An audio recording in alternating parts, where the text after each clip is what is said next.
હું પણ પછી તમે કયો ને, બોલો લ્યો, કરીને શું કરવાનું છે મને કયો. ચાલો, આ બધાએ ગોફણિયા ઘા માર્યા, કોથળામાં પાંચેરી મારી, કોઈએ ખુલ્લીને વાત ન કરી. કારણ કે દરેકને એવું નતું કે તમારું કલ્યાણ થઈ જાય, તમારા નામે અમારું કલ્યાણ થઈ જાય અને તમે વંચિત રહ્યો તો મને તમે પગે લાગો ને. તેઓ શ્રી બધાને ઉલ્લુ બનાવી રહ્યા છે. નંબર 1, સીધે સીધી વાત, જાતિમાં जिसकी जितनी संख्या भारी उसकी उतनी हिस्सेदारी. એટલે ભાઈ એવું ના હોય તો અમે 85% હિન્દુ છે, તમે આમ કોમે કોમ કરવા જાઓ તો અમને જ બધું મળે, બીજા કોઈને કઈ ન મળે, એમ ના હોય ને.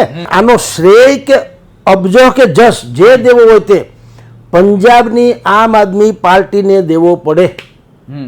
તમે હંધુ દળી દળીને ઢાંકણીમાં મહેડા કર્યા, પણ ન ભાખરી કરી ને રોટલી કરી ને શક્કરપરા કર્યા, અમને મહેડા જ કર્યા. હું આનો અર્થ હાલમાં દેશની સુપ્રીમ કોર્ટે એક મહત્વનો ચુકાદો આપ્યો છે, મહત્વનો ને ઐતિહાસિક ચુકાદો આપ્યો છે કે જે SC ST કેટેગરી છે તેમાં પણ હવે જે છે પેટા કેટેગરી બનાવી છે અને રાજ્યના હાથમાં સત્તા આપી છે કે કોઈ પણ જે SC ST કેટેગરીમાં આવતી પેટા જ્ઞાતિ છે જે ખરેખર જરૂરિયાતમંદ હોય તેને હવે જે છે અનામતની જે કેટેગરીમાં મૂકવામાં આવશે અને જે ક્રિમી લેયર છે એટલે કે જે સાધન સંપન્ન છે તેને તેમાંથી બહાર રાખવામાં આવશે. અને આ પ્રકારનો ઐતિહાસિક ચુકાદો આપ્યો છે. ત્યારે આ ચુકાદાને સરળતાથી સમજવા માટે અને ચર્ચાને લઈને આપણી સાથે વાત કરવા માટે વરિષ્ઠ પત્રકાર જગદીશ મહેતા સર જોડાઈ ચૂક્યા છે. તો આવો તેમની સાથે વાત કરીએ વાત ગુજરાતી પર. સર, સૌપ્રથમ તો વાત ગુજરાતીમાં આપનું ખૂબ ખૂબ સ્વાગત છે. સર, શું કહેશો કે આજે જોઈએ તો આજને સૌથી મોટા ખબર છે, દરેક છાપાઓની હેડલાઇન છે આ કે આ વખતે આપણે જોઈએ તો સુપ્રીમ કોર્ટે એક ઐતિહાસિક ચુકાદો આપ્યો છે કે હવે પછી જે કોઈ પણ જ્ઞાતિ હશે તેમાં પણ હવે પેટા કેટેગરી આપી છે. SC ST જે ક્રિમી લેયર તેમાં પણ ક્રિમી લેયરને બહાર રાખવામાં આવે છે. સૌપ્રથમ તો સર આ ચુકાદાને સરળ ભાષામાં સમજવો છે. દેશના ઇતિહાસને, અનામતના ઇતિહાસને પલટાવી નાખે એવો આ ચુકાદો છે. ખરા અર્થમાં જેને સામાજિક સમરસતા કહી શકાય એવો આ ચુકાદો છે. આ ચુકાદો અગર કોઈ પોલિટિશિયન્સ, કોઈ પક્ષકારે, કોઈ પણ શાસક કે વિપક્ષ એને વાત કરી, કોઈનામાં જીગર નથી, કોઈ બોલશે નહીં એક અક્ષર પણ. આ તો થેન્ક્સ ગોડ કે અદાલતે કીધું નહીં, એ સુપ્રીમ કોર્ટે કીધું. સુપ્રીમ કોર્ટની 7 જજોની બેન્ચ એણે આ ચુકાદો બહેતરીન ચુકાદામાંનો એક ચુકાદો છે. અને સારું છે હિન્દુસ્તાનમાં હજી ન્યાયતંત્ર જેવું છે જેને કારણે ખરા અર્થમાં ન્યાયથી વંચિત લોકોને ન્યાય મળી શકે. અત્યાર સુધી શું થતું હતું અથવા તો થાય છે કે જે અનામતનો કોટા જે છે એ જાતિગત જ્ઞાતિગત છે, વર્ગની ઇત્યાદિ, તો એમાં પછી પેઢી દર પેઢી આવે છે. હવે એક તમે દરેક માણસની એક મર્યાદા તો હોય કે ભાઈ તમને હું એક વખત મદદ કરું, 2 વખત મદદ કરું. સ્વામી વિવેકાનંદ કહેતા હતા કે પડી જવું એ ગુનો નથી, પડ્યા રહેવું તે ગુનો છે. એવી રીતે બીજી એક ફિલોસોફિકલી એક વાત છે કે તમારે ગરીબના ઘરે જન્મવું એ તમારો વાંક નથી, એ તમારા હાથમાં નથી, પણ ગરીબને મરવું કે જીવવું એ તમારો વાંક ગણાય. તો અનામત હતું શેના માટે હતું? કોઈ પણ ભોગે. પેલા તો વર્ગ વાળી વાતો હતી આ જૂના પુરાણી સિસ્ટમમાં, બ્રહ્મ, ક્ષત્રિય, વૈશ્ય, ક્ષુદ્ર વગેરે. એને કારણે એક સમાજનો બહુ મોટો તબકો એ લોકો સમાજની મેઇન સ્ટ્રીમમાં આવ્યા નહીં. એટલે આપણે બધા ઉજળા લુગડે હર્યા ફર્યા, એ બિચારા તમે જુઓ તો એનો પડછાયો કોઈ લેતા નહીં, એના પગલા પણ ન પડે એટલે પાછળ સાવરણી બંધાવતા હતા. ઘણું બધું દુઃખ એને વર્ષો સુધી બદલે દાયકાઓ કરતા તો સદીઓ સુધી કર્યું. પહેલી વખત સુપ્રીમ કોર્ટે એમાં એક બુદ્ધિપૂર્વકનો ચુકાદો આપ્યો કે ભાઈ ખેર તમે લોકો દુઃખી થયા જ છો અને હજી તમે દુઃખી કેમ છો એ પ્રશ્ન બધા કરતા હતા કે ભાઈ આ સમાજને આટલી અમે લોકોએ આરક્ષણની વ્યવસ્થા કરી છે, આટલા ટકા દરેકને, તો કંઈક વિચારવું તો જોઈએ કે આમ કેમ છે. એ બધાને ખબર હતી, ભાજપને હતી, કોંગ્રેસને હતી, દુનિયાના એટલે કે ભારતના તમામ રાજકીય પક્ષોને ખબર તો હતી કે લૂ ફોલ્સ શું છે. પણ આ તો મતની બધી ગેમ છે અને બધા આખા દેશને ઊંધા ચશ્મા પહેરાવતા હતા તારક મહેતાની જેમ. શું કામ? મત અમારા જવા ન જોઈએ. અને આ તો મોટો પ્રોબ્લેમ છે લોકશાહીમાં. આપણે જેને લોકશાહી કહીએ છીએ ખરા અર્થમાં નથી લોકશાહી, આપણે ટોળાશાહીમાં માનીએ છીએ. આપણે લોકતંત્રના નામે ચરી ખાય છે આ લોકો, અને લોકોય અવેરનેસ લોકોમાં પણ નથી કે એક મતની શું વેલ્યુ હોય. પહેલી વખત સુપ્રીમ કોર્ટે એમ કીધું કે ભાઈ, અને આ બધું જ આનો યશ અપયશ અત્યારે તો હજી ડિબેટમાં છે, થોડાક સમય પછી આખા દેશમાં એની અસરની ખબર પડશે. અને તમે લખી રાખજો, જે લોકો પછાતોના, ગરીબોના, વંચિતોના નામે કેવળ રાજનીતિ કરે છે, એનું કલ્યાણ કરતા હોય તો ભલું થઈ જાય. એ કલ્યાણની વાતો કરશે પણ એના નામે પોતે જ સુખી થાય છે. દેશના ઇતિહાસમાં સૌથી પહેલા જાતિગત મત ગણતરી કરવી જોઈએ કહ્યું તો કોણે? સ્વર્ગીય કાશીરામે, બહુજન સમાજવાદી પાર્ટીના સ્થાપક. એણે સૌથી પહેલા વાત કરી હતી 1937 ની આળે ગાળે ક્યાંક, કે એના 87 કે 67 ની આળે ગાળે, કે ભાઈ જાતિગત તમારે આ કરવું જોઈએ. આઈ હવે મારી પાસે એની ફિગર એટલે ઓલું છે, તારીખ છે, એટલે કહું કે મિસકોટ ન થાય એટલે કહું છું. ક્યારે એણે વાત કરી હતી તે 1980માં, 1980માં કાશીરામે સૌથી પહેલા જાતિગતની વાત કરી હતી. હવે ત્યારથી માંડીને આજ પર્યંત, એટલે કે વાયા મુલાયમસિંહ યાદવ, શરદ યાદવ, લાલુ યાદવ અને અખિલેશ યાદવ થી માંડીને રાહુલ ગાંધી, આ બધાએ ગોફણિયા ઘા માર્યા, કોથળામાં પાનસેરી મારી. કોઈએ ખુલ્લીને વાત ન કરી, કારણ કે દરેકને એવું નહોતું કે તમારું કલ્યાણ થઈ જાય, તમારા નામે અમારું કલ્યાણ થઈ જાય, અને તમે વંચિત રહ્યો તો મને તમે પગે લાગો ને. તમે મારા જેવા જ કેડર વાળા પક્ષ વાળા એમ માને છે કે તમે જો કાલ હવે સુખી સંપન્ન થઈ જાવ તો અમારી વોટ બેંકમાં ક્યાંથી આવો? કારણ કે સુખી સંપન્ન માણસો જે છે એ પોતાની વિચારધારા હોવાની. આ વખતની ચૂંટણીમાં તમે જુઓ શું થયું. નરેન્દ્ર મોદી 240માં કેમ અટકી ગઈ કે ભાઈ તમે હિન્દુઇઝમ કરો છો તો પણ હિન્દુ મુસ્લિમ ના હાલે, તમે ફલાણી વાત કરો છો તો આ પ્રકારે ન હાલે, તમે સબકા સાથ સબકા વિશે વાત બોલો છો ખરા, પણ તમારામાં તો એવું છે કે અહંકારની પરાકાષ્ઠા છે. લોકોએ તમારું આખું સ્ક્રીનિંગ કર્યું, કારણ કે તમે બધા ભણી ગણીને આગળ આવી ગયા હતા. આ જે લોકો અત્યારે જાતિગત રાજનીતિની વાત કરે છે, જેને આ અનામતનો મુદ્દો જે સુપ્રીમ કોર્ટે કર્યો, એ બધાએ શું કર્યું અત્યાર સુધી? એ સમાજને એમને જ રાખ્યો, ડિમાન્ડ કરી કે તમે આપો અમને અનામતના કોટા વધારો, કે અનામત આપો. બિહારમાં નીતિશ બાબુએ, એણે પણ હમણાં જ કેટલાક વર્ષો પહેલા એણે આ જાતિગત જનગણના કરાવી, એ બંધારણમાં નથી તોય કરાવડાવી, અને એ લાગુ કરો ત્યાં સુપ્રીમ કોર્ટે ના પાડી, કારણ કે એથિક્સ નથી, બંધારણમાં નિયમ નથી. એટલે એ દીર્ઘદ્રષ્ટિ વાપરીને એણે આ શ્રેષ્ઠ વાત તો કરી, પણ પછી હું એટલે કે કોઈ અનામતનો લાભ લેનારો એ સચિવ કક્ષાએ પહોંચી જાય, આઈપીએસ, આઈએએસ, આઈએફએસ ત્યાં સુધી પહોંચે, જેના પગાર 7-7 આંકડામાં હોય, અને બાકી રજવાડા જેવું કામકાજ હોય, કારણ કે ત્યાં કઈ જેવું તેવું તો બને નહીં. હવે કોઈ કલેક્ટરનો દીકરો હોય, ધારો કે સહન કરવું પડે, એવું કલેક્ટરના દીકરાને તો કરવું પડે જ નહીં, બધા એને અછોવાના કરવાના. તો સુપ્રીમ કોર્ટે હવે એ કીધું, આ મનોમંથન તો હાલતું જ હતું, બધાને ખબર હતી, પણ કોઈને વોટ બેંક નથી ખોવી. સુપ્રીમમાં એ તો કઈ છે નહીં. આનો શ્રેય કે અબજો કે જશ જે દેવો હોય તે પંજાબની આમ આદમી પાર્ટીને દેવો પડે, કારણ કે પંજાબમાં પહેલા આ સળવળાટ પંજાબમાં થયો હતો.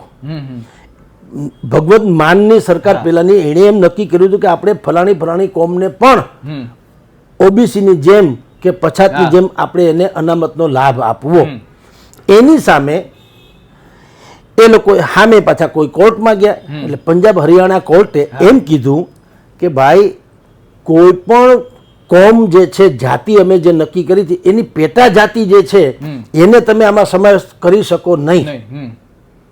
આવું ન્યાની પંજાબ હરિયાણા કોર્ટે આપી વાત. હવે પંજાબ સરકારને આવું થયું એટલે એ લોકો ગયા સુપ્રીમમાં કે ભાઈ આવું ના હાલે, પછાત તો છે જ ભયંકર, તો એની ક્યાંક વ્યવસ્થા કરો. મૂળ આશય તો તમારો એ છે ને ગરીબીમાંથી ઉપર લાવવાનો. એટલે સુપ્રીમ કોર્ટમાં એ ચુકાદાનું જે વાત આવી અને બધી બેન્ચે મહામંથન કરી અને એ નિષ્કર્ષ લઈ આવ્યા કે વાત સાચી છે. પેલા સુપ્રીમ કોર્ટે ના પાડી હતી, પણ હવે એને પોતાનો જ એ જે છે એ ચુકાદો જે છે 2004 નો એ પલટાવી નાખ્યો, અને એને કીધું કે ભાઈ વાત સાચી છે કે તમે કોઈ એક કોમને આપો ભલે, એમાં પાછું આમાં કોઈ મિસઅન્ડરસ્ટેન્ડિંગ ન થાય કે અત્યારે જે કોટામાંથી કોટાની વાત છે એનો અર્થ એમ નથી કે કોટા હવે કોઈ સવર્ણોને મળી જાય, એવું નથી. કોટા યથાવત જ છે, પછાતોને કે વંચિતોને કે જેને આદિવાસીઓને જેને મળવા પાત્ર છે યથાવત જ છે.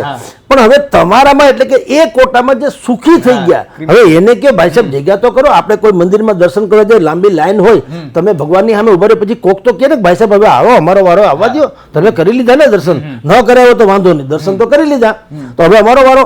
એ બસ આટલું જ છે આ. એટલે હવે એ નથી થતી. એટલે કેમ નથી થતી ખબર? સચિવ કક્ષાનો માણસ હોય, આઈપીએસ, મેં તમને કીધું તેમ, આવા લોકોને લાભ તો મળતો જ તો. અને હોશિયાર એ લોકો હોય, ભણેલા ગણેલા છે, આમ છે તેમ છે, એટલે ઈ પોતપોતાના હોય એને જ લાભ અપાવે. હવે જેને આખા તમામ આપણા દેશના તમામ રાજકીય પક્ષો જે શબ્દ પ્રયોજ્ય છે, છેવાડાના લોકો, એ છેવાડાના લોકોનો તો વારો જ બિચારાનો ન આવે. કારણ કે એની પણ એક મર્યાદા છે, ટકાવારીની મર્યાદા તો છે. એ મર્યાદામાં કોણ આવે? જે લોકોને બુદ્ધિ હોય, જે લોકો આગળ પડતા હોય, જેને ખબર પડતી, એ લોકો આવે. એટલે સુપ્રીમ કોર્ટે કીધું કે ભાઈ સાહેબ આમાં હવે કોટામાં કોટા રાખો. તમે ક્રિમિલિયર થાવ એટલે તમને ન જ મળવું જોઈએ. અનામતનો લાભ જે મેળવે છે ને એક પેઢીથી વધુ ન મળવો જોઈએ. એક પેઢીમાં બરાબર છે, પછી ઈ પેઢી થઈ ગયા પછી હવે તમને લીધા કરોમાં. આટલો બહેતરીન ચુકાદો સુપ્રીમ કોર્ટે આપ્યો છે, જે સમૂચા અનામતનું નામે જે લોકો ચરી ખાય છે, અનામતના નામે જ્યારે અરાજકતા સર્જાય છે, અનામતના નામે હિન્દુ મુસ્લિમ કરતાં પણ વધુ ગજગ્રાહ હિન્દુઓ અને હિન્દુઓમાં થાય છે. આ બધા જ ને ફટકડી નાખો ને પાણીમાં કચરો નીચે બેસી જાય એવી રીતના સુપ્રીમ કોર્ટના ચુકાદાથી તમામ જે તેને કહી શકાય ને દુર્દશાઓ એ તળિયે બેસે અને સાફ પાણી જેમ ઉપર રહે એવી રીતના હવે ખરા અર્થમાં જે વંચિતો છે એના માટે દ્વાર ખોલ્યા છે. પણ હવે એમાં શરતો લાગુ છે, કારણ કે સુપ્રીમ કોર્ટે કહી દીધું એટલે દ્વાર ખુલી ગયા. હવે જે તે સરકારો ઉપર નિર્ભર છે, જે તે સ્ટેટની, જે તે રાજ્યની, એ લોકો હવે ધારે તો આવી રીતે કરી શકે.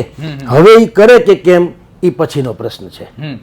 સર, ખાસ કરીને જોઈએ તો આ ચુકાદાની દૂરોગામી અસર શું થઈ શકે છે? અને ખાસ કરીને સર અત્યારે આપણે જોઈએ તો દેશમાં જે જાતિગત જનગણનાનો મુદ્દો છે, સૌથી મોટો મુદ્દો છે, તો એના પર પણ શું અસર થઈ શકે છે?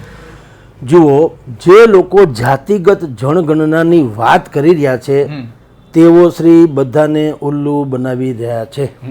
નંબર 1 સીધી વાત. હવે હું તમને એના એક્ઝામ્પલ્સ આપીશ. 2010 ત્યારે ડોક્ટર મનમોહન સિંહની યુપીએ સરકાર હતી. એ વખતે પણ મુલાયમસિંહ યાદવ, લાલુ યાદવ, નીતિશ બાબુ એ લોકોએ કીધું હતું કે જાતિગત જનગણના કરો. હવે આ લોકોનો છીછરો આશય શું છે તમે જુઓ. દુનિયાના ક્યાંય કોઈ જાતિ કે કોમ પછાત હોય? આખી કોમ પછાત જ જન્મે એવું ક્યાંય હોય?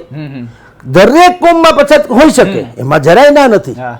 કૃષ્ણ ભગવાનનો મિત્ર હોવા છતાં સુદામા ગરીબ હોઈ શકે, એમાં ન હોય નહીં. પણ બ્રાહ્મણ માત્ર ગરીબ એમ નહીં. આ સુદામાનો મિત્ર હોવા છતાં છે ગરીબ તો છે. એવી રીતે આ લોકો શું કે છે, બધા મેં તમને નામ ગણ્યા, લાલુ યાદવ થી માંડીને બધાએ જાતિગત એ શું કે છે કે જાતિની તપાસ કરો કે કોઈ બ્રાહ્મણ છે, વણિક છે, ફલા છે, એના કરતા પેટા જાતિ કે આપણે જેને કહીએ ને કે ભાઈ દેવી પૂજક, તો એમાં પાછા XYZ ABCD, દલિતમાં ABCD, આદિવાસીમાં ABCD. હાલો તમે એમ કહો કે કરાવડાવો, પછી તો કે તો અને એ લોકોનું સૂત્ર બહુ ખતરનાક છે. એ લોકો શું કે છે કે જાતિમાં जिसकी जितनी संख्या भारी उसकी उतनी हिस्सेदारी.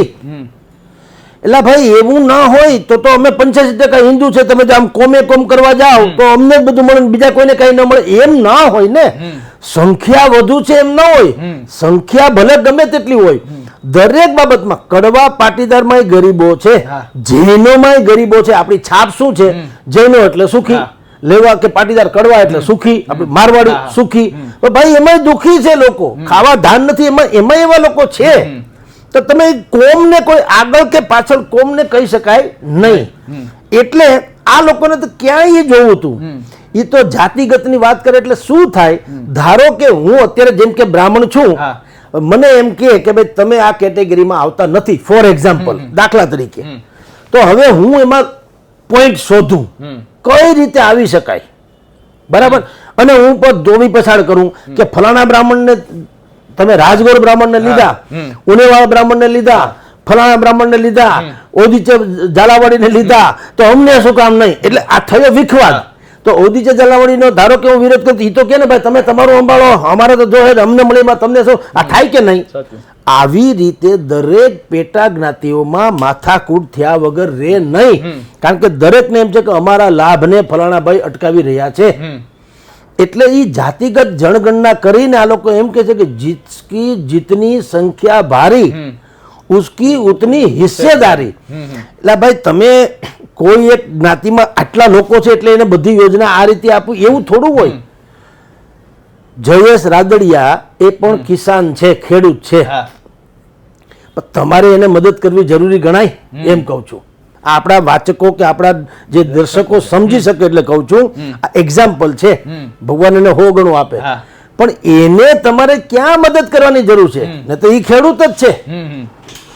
એવી રીતે જે જ્ઞાતિમાં મેં આજે એનો ઉપર એક આર્ટિકલ લખ્યો છે, અમારી column on the spot column છે એના ઉપર લખી, એમાં મેં સૌથી પહેલું એક એક્ઝામ્પલ આપેલ છે, અને એ ભાઈનું નામ લખેલું છે મેં, રોહિત સમથિંગ ચોરૈયા કે છરૈયા કે એવા એક વ્યક્તિનું નામ આપેલ છે. વિશ્વભરમાં એની ઓફિસીસ છે, મલ્ટી મિલિયન, ઓબ્વિયસલી અબજોપતિઓમાં એનું નામ છે, પદ્મશ્રી એવોર્ડ થી વિજેતા છે. અને એને હવે એ વ્યક્તિ જે છે એને તમારે કઈ અનામતનો લાભ આપવાની જરૂર ખરી? નહીતર બાકાયદા અત્યારે તો મળે જ છે, સરકાર નિયમ પ્રમાણે એને મળે જ છે. ને એ ધારે તો એના છોકરાથી મને ગણના વિશે કહ્યું કે હવે ભાઈ ભગવાને તમને એટલું બધું દીધું છે અને તમારી પાસેથી બીજા સવર્ણોએ નથી લઈ લેવાનું. આદિવાસી હોય, બીજા કોઈ ઓબીસી તો ઓબીસી હોય, એને ભાઈ તમારા જે વંચિત પરિવારો બીજા છે એને મદદ કરો. એટલે તમે જે રીતે નરેન્દ્ર મોદીએ ઉજ્જવલા યોજનાની જાહેરાત કરી, શું છે, સુખી સંપન્ન માણસોને એણે આહવાન કર્યું કે ભાઈ ભગવાને તમને જો દીધું હોય, ખાધે પીધે સુખી હો, તો તમે એક ગેસનો બાટલો અમને પાછો આપી દો મફતમાં. હું કોકને મફતમાં આપીશ, મારે કઈ જો તો વેચી તો નથી નાખવા. તો 3 કરોડ લોકોના ઘરે આજે ચૂલા ઈ બંધ થઈ ગયા ધોવાડાવાળા, અને ત્યાં ગેસ ચાલુ થયો, રાઈટ? એના જેવું આ રિવોલ્યુશન છે, આખું નવીનીકરણ છે કે ભાઈ તમે અનામતનો લાભ લઈ લીધો, તમે સુખી સંપન્ન થઈ ગયા, બહુ સારું થયું, અમારું અનામત ફેલ્યું કે તમે સુખી થઈ ગયા, આ કક્ષાએ પહોંચી ગયા. પણ હવે સ્વેચ્છાએ હવે તમે જતું કરો ભાઈ સાહેબ, તમારું આ કેટેગરી જુઓ, તમે આટલા તો રિટર્ન ભરો છો, આટલો તમારો પગાર છે, આટલી તમારી આવક છે, આટલી સંપત્તિ છે, તમારા છોકરા હવે ગોઠવાઈ ગયા છે, તમે ખુદ નિવૃત્ત થાવ તો પણ વાંધો આવે એમ નથી, તો તમારી 1, 2, 3 પેઢી સુધી તો વાંધો, અને તમે છેલ્લી 4, 5 પેઢીથી તો લેતા આવો જ છો. હવે તમે હાવ રાખો ને તમારા પછીના જે લોકો છે, ગરીબ માણસો, તમારા જ સમાજના, એને આપો, એને બિચારાનું ક્યારે કલ્યાણ થશે? હવે એ વાત જે છે એ આ લોકો જાતિગત જનગણના વાળા કરતા નથી. એ તો જાતિની સંખ્યા કેટલી એટલે અમને મતની ખબર પડે એમ. હું હંમેશા કહું છું, જે દેશમાં નાગરિકોની અવહેલના થાય અને મતદારોના અછોવાના થાય, એ દેશનું કોઈ ભવિષ્ય ઉજ્જવળ હોતું નથી. નહીતર 2 શબ્દો છે, નાગરિકો અને મતદારો. મતદાર જુદી ઘટના છે, નાગરિક એટલે બધા જ. રાજાને માટે રૈયત એ સરખી હોવી જોઈએ, અને 2 જ પૈમાના હોય, સુખી સંપન્ન, 2 જ વર્ગ, 2 જ જ્ઞાતિ, 2 જ પૈમાના, સુખી અને દુખી, ધેટ્સ ઓલ. 2 જ તો હોય છે. આફ્ટર ઓલ અનામતની પણ જ્યારે કોઈએ રચના કરી, ડોક્ટર બાબા સાહેબે માની લ્યો, શું કામ કરી કે ભાઈ સમાજનો એક બહુ મોટો વર્ગ છે, એને વિકાસની એટલી તકો નથી મળી, એટલે એને આપણે થોડાક લાભ આપીએ જેથી કરીને આગળ આવે. અને જે લોકો આગળ અમસ્તા હતા તો એને કીધું કે તમે હમણાં ખોબરે ખાઓ, તમે જાળવા જાઓ. તો થયું ને, આ જે વિપક્ષો કે છે એ આમાંનું કાંઈ કહેતા નથી. એને એમ કેવું જોઈએ, દાખલા તરીકે કે ભાઈ જાતિગત જનગણના કરો, એમાં સુખી લોકો હોય એ પછી ભલે પછાત હોય તોય એને અમારે મદદ કરવાની થતી નથી, દુખી હોય એને મદદ કરો, એવું કાં નથી બોલતા? કારણ કે તો જાતિગતમાં માથાકૂટ થાય.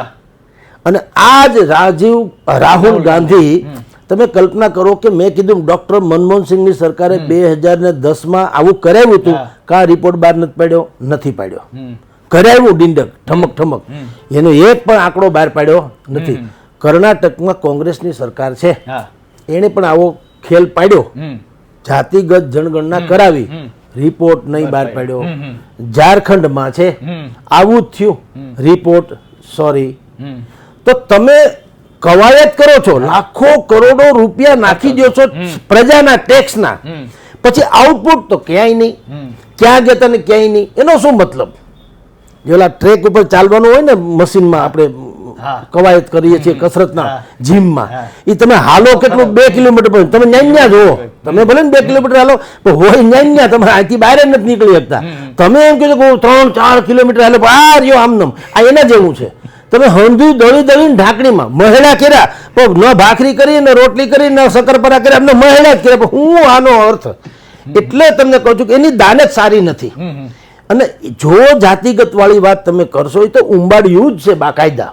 ભૂતકાળમાં 1979માં આવો ડખો આ લોકોએ ઉપાડ્યો, એટલે જે તે સમયની યુપી કેન્દ્ર સરકારે જે તે સમય એણે શું કર્યું, મંડળ કમિશનની રચના કરી. એ મંડળ કમિશને હું આ જ ખોખોળા હતા, કેટલા ફલાણી જાતિ કેટલી ઢીકણી જાતિ એમ કરી અને એણે એમ કીધું કે ભાઈ ઓબીસી નામની એક આપણે આખી વોટ બેંક જે કહીએ તો એક વર્ગ કહીએ, એને આપણે આરક્ષણ આપવું પડશે. હવે એ વાત જે છે એ તે દિવસે પણ આવી જ જલદ વાત હતી, ના પાડે તો નાક કપાય ને હા પાડે તો હાથ કપાય. એટલે કેન્દ્ર સરકારે કીપ મમ ખાલી કરાવ્યું પણ કંઈ કર્યું નહીં. રાજીવ ગાંધીની સરકાર હતી, એટલે પછી ભાઈએ કર્યો બળવો, વીપી સિંહે. એ સમયે વીપી સિંહે બળવો કર્યો અને તેઓ શ્રી વડાપ્રધાન પદે આરૂઢ થયા. 1980માં એણે મંડળ કમિશનની ભલામણો લાગુ કરી કે ભાઈ તમને આટલા અનામત મળશે. એટલે સવર્ણો અને આ પછાતો જેને કહેવાય એ બધા વચ્ચે થયો ગજગરા અને દેશમાં કોમી રમખાણ જેને કહી શકાય, કોમી તો છોડો, દેશમાં આંતરવિગ્રહ જેવી પરિસ્થિતિ સર્જાણી. સેંકડો લોકો માર્યા ગયા, સેંકડો લોકો માર્યા ગયા, બલકે હજારો લોકો માર્યા ગયા છે. ઇતિહાસ એનો સાક્ષી છે, ગૂગલમાં સર્ચ કરીને જોઈ શકાય એમ છે. તો એ બધા એનાથી વાકેફ છે કે આને અડવા જેવું નથી, કારણ કે ભારેલો અગ્નિ છે, તમે જરાક ફૂંક મારશો ભડકો જ થવાનો અને બધું ભસ્મીભૂત થશે. તો તમારી નજર સામે આ એક એક્ઝામ્પલ તો છે જ. તો એના કરતા આજે જે, એટલે કહું છું કે આ બધા વિપક્ષો અર્ધે આવીને અટકી જાય છે, જાતિગત ગણના કરો, જાતિગત જનગણના કરો, જાતિગત, હું પણ પછી તમે કયો ને, બોલો લ્યો, કરીને શું કરવાનું છે મને કયો. ચાલો, તમારે જો એનું હિત જ કરવાનું હોય તો તમે એમ કહો કે ભાઈ અમે આ કરવા માંગીએ છીએ, અને એમાં જે લોકો ગરીબ હશે, જેની ગણના આ લોકોએ નથી કરી, કોઈ પણ સરકારે હોય, મોદી હોય કે કોઈ XYZ, તો એને અમે એને ન્યાય આપવા માંગીએ છીએ, પણ પાછું ઓલું બોલો એને કે એ નહીં બોલે. એટલે તમને કહું છું, મુલાયમસિંહ યાદવનો છોકરાથી માંડીને બધા તમે જુઓ, તમે તમારી જાતને ઓબીસી, પછાત, દલિત, ફલાણું બધું ગણાવો છો. આપણા મનસુખ વસાવા છે, આદિવાસી છે, ભારતીય જનતા પાર્ટીના સાંસદ, તમે એની પ્રોપર્ટી, કોઈ સુખી હોય તો સુખથી દાજતા નથી આપણે, પણ તમે જેના નામે રાજનીતિ કરો છો, તમારે ક્યાં બંગલા થઈ ગયા, એસી બેસી બધું હાલો, તમારે નાખ્યા માગ નથી. તમારા જુઓ તો ખરા, તમારી જીવનશૈલી જુઓ.